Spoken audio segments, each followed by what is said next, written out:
Bonjour. Alors, avant de commencer à parler de trigonométrie, on va définir ensemble une nouvelle unité de mesure pour une mesure d'angle. Donc, on va parler de ce qu'on appelle le radian. Donc, la mesure d'un radian est très utilisée dans les fonctions sinusoïdales. Donc, la façon de s'en servir, c'est la suivante. Enfin, on va commencer par le définir. Donc, un radian, c'est la mesure qui est délimitée, dans le fond, c'est l'angle qui délimite un arc de cercle dont la longueur est un rayon. Donc, ce que ça veut dire, si je regarde le dessin qu'on a ici, un radian, donc, j'ai deux rayons ici, bien évidemment, parce que je suis dans un cercle. C'est bien évidemment que ce sont des rayons.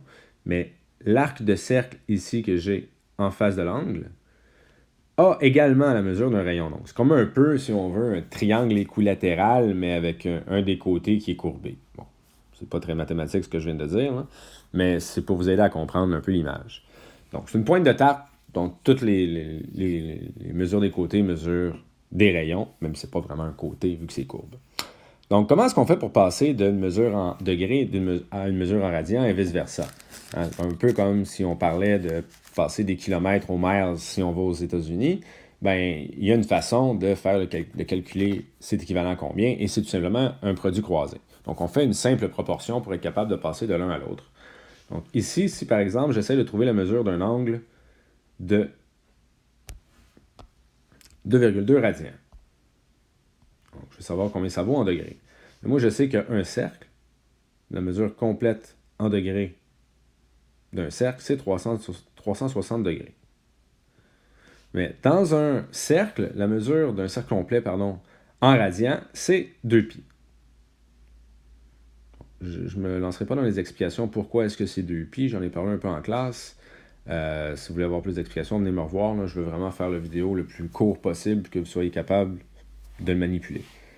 Donc, mais ça vient de la circonférence du cercle qui est égale à 2πr.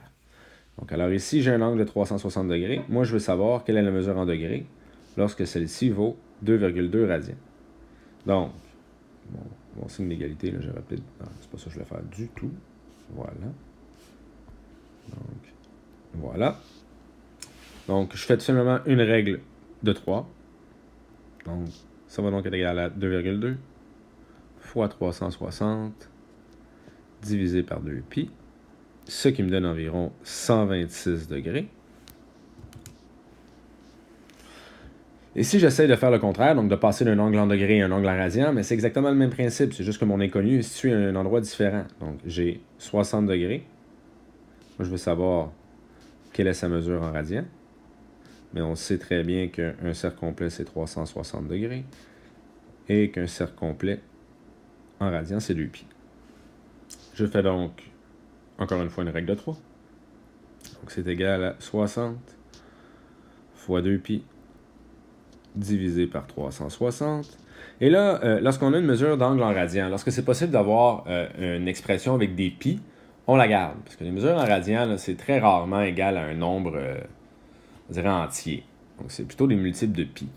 Alors ici, par exemple, la réponse, si je simplifie, 60 avec le 2, ça fait 120. Donc, je vais pouvoir diviser par 120. Ça va me donner π sur 3. Donc, la mesure en radian, ce serait π sur 3 radians. C'est vrai. Et l'unité, le symbole pour les radians, ben, c'est tout simplement une abréviation, là, c'est RAD.